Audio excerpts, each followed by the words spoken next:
ওই রাস্তাটা এখন পর্যন্ত আপনারা ঠিক করেন না। আমরা যে টাকা দিছি না, তাহলে আপনাদের পারমিশন দিয়েছেন, ঠিক করেন না কেন? নাগরিক সেবা সংক্রান্ত বিষয়ে প্রথমবারের মতো গণশুনানির আয়োজন করেন ঢাকা উত্তর সিটি কর্পোরেশন ডিএনসিসির আঞ্চলিক কার্যালয় ২। বুধবার বিকেলে নতুনভাবে আঞ্চলিক ২-এর সকল ওয়ার্ডের বাসিন্দাদের নিয়ে এই গণশুনানি হয়। প্রশাসক মোহাম্মদ এজাজের নেতৃত্বে এই গণশুনানি অনুষ্ঠিত হয়। গণশুনানিতে নতুন ১৮টি ওয়ার্ডের আওতাধীন স্কুল কলেজের শিক্ষক, বাজার কমিটির সভাপতি, সাধারণ সম্পাদক ও নেতৃবৃন্দ, সোসাইটির নেতৃবৃন্দ, যুবক, ছাত্র প্রতিনিধি এবং স্থানীয় ব্যক্তিরা এই শুনানিতে অংশগ্রহণ করেন। গণশুনানিতে নাগরিক সমস্যার বিভিন্ন বিষয়গুলো নির্দিষ্টভাবে তুলে ধরেন বাসিন্দারা। ২ নম্বর বাসিন্দা ছাড়া ওই রাস্তায় কোনো গাড়ি ঘোড়া চলতে পারবে না। এটা কি ব্যবস্থা আছে?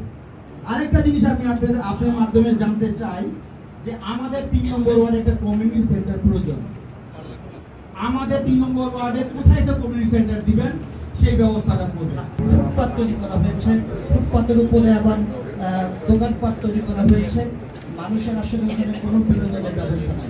এছাড়া নগরবাসী কেমন শহর চায়, তাদের প্রত্যাশা অনুযায়ী শহরে কী ধরনের বিষয়গুলো সংযুক্ত করলে ভালো হবে তা নিয়েও আলোচনা করেন প্রশাসক। কোন কোন ওয়ার্ডে কি কি সমস্যা আছে তা শুনে লিপিবদ্ধ করেন প্রশাসক এবং দ্রুত বাস্তবায়ন করারও আশ্বাস দেন তিনি। বলা হয়েছে যে এখানে শিশু পার্ক নাই এবং ওয়াকওয়ে নাই, যেসব জায়গার মধ্যে সেসব জায়গা আমরা উদ্ধার করব। প্যারিস রোডের খেলার মাঠটি আমরা উদ্ধার করার জন্য অলরেডি আমি ম্যাজিস্ট্রেট নিয়োগ করে দিয়ে আমি এখানে আসছি। সুতরাং এটা উচ্ছেদ হয়ে যাবে।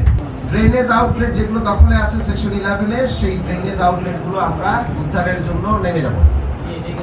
প্যাসেঞ্জার ট্রেন পরিষ্কার পরিচ্ছন্নতার কথা বলা হচ্ছে, সেটার জন্য প্রকল্প করতে হবে, আমরা এটা করে ফেলবো। মেইন রোডে গাড়ি পার্কিং এবং সবজি বাজার, মূল যে মেইন রোড আছে সেই মেইন রোডে গরিবের টেসলা যেটাকে বলা হয় যে অটোরিকশা যেন ঢাকার মেইন রোড গুলোতে বন্ধ হয়, সেজন্য অলরেডি আমি পদক্ষেপ নিয়েছি। যারা হচ্ছে আপনার নিউজগুলোতে দেখছেন যে ডিএমপি এই ব্যাটারি চালিত রিক্সাগুলো বন্ধের জন্য বিভিন্ন ট্র্যাপ ব্যবহার করছে, আপনারা মনে হয় এটা দেখেছেন। এটা কিন্তু আমার উদ্যোগ। হ্যাঁ, তো সুতরাং এটা ডিএমপি যখন আমাকে প্রথম দিন এসে বললো যে আমরা কিভাবে বন্ধ করবো, তখন বললো যে আমরা ট্র্যাপ লাগিয়ে দিই, কারণ তার আগে কিছু মারামারি হয়েছে, আপনারা জানেন। এখন সেগুলো অবৈধ যানকে আমরা কেন বৈধতা দিব, কেন চলতে দিব? নাম্বার গরিবের কাজ বলছে, এখানে অনেক গরিব আছে, বললো যে গরিব অন্য কাজ করবে। গরিবের আর এইটা তো গরিব যিনি রিক্সা চালান, তিনি তো ১.৫-২ লাখ টাকা খরচ করে রিক্সাটা কিনেন না, উনি তো এক ধরনের দিন মজুরি করেন। সত্যি কথা এটা, সেটা তো অন্য কোথাও দিন মজুরি করবো, অন্য কোনো সেক্টর, বাংলাদেশের সেক্টরের অভাব নাই।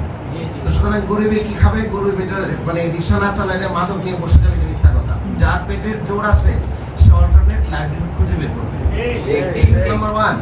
তারপরেও যেহেতু আমরা রাষ্ট্রের রেসপন্সিবল অবস্থার মধ্যে আছি, আমরা একটা হাই লেভেল কমিটি করেছি, যেখানে ব্যাটারি চালিত যানগুলো যখন যদি আমরা ফেজ আউট করি, তাহলে নতুন যানের ডিজাইন কি হবে, বুয়েট আমাদেরকে সেই ডিজাইন দিয়ে দেওয়ার পরে আজকে একটা সকালবেলায় হাই লেভেল কমিটি মিটিং বসেছে, সেখানে আমাকে জিজ্ঞেস করেছে যে এই যানগুলোর বর্তমান অবস্থা কি।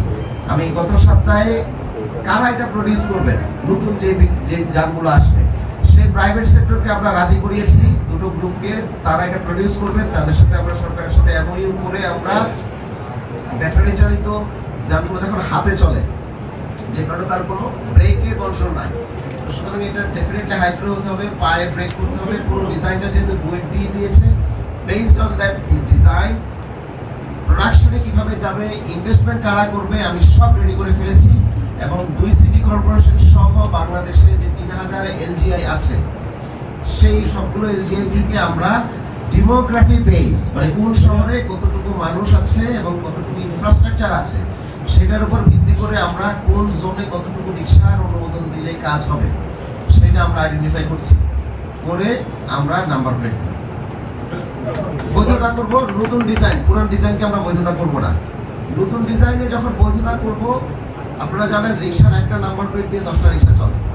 আমরা এটাও বিএনটিএফ এর মাধ্যমে ইঞ্জিনিয়ারিং করব যে এই জোনের বাইরে গেলে আমরা নোটিফিকেশন পাবো এবং আমরা এটা তখন তাকে পানিশমেন্ট দিতে পারবো এবং এটা কপি করা যাবে না। সুতরাং এই টেকনোলজিও আমরা ইনোভেট করছি, এটা খুবই সিম্পল টেকনোলজি, বাট আমরা এই সলিউশনগুলোতে না গেলে এই শহরকে আমরা বাঁচাতে পারবো না। এটা এখন একটা ডেঞ্জারাস অবস্থার দিকে চলে গিয়েছে। সুতরাং এটা চলমান, বাট এই মুহূর্তে ঢাকার মেইন রোডে যেন আপাতত ভিতরে চলো, কিন্তু মেইন রোডে আপাতত কোনো ধরনের টেস্ট আমরা গ্র্যাজুয়ালি বন্ধ করতেছি। নিউজ ডেস্ক, আমাদের সমাচার।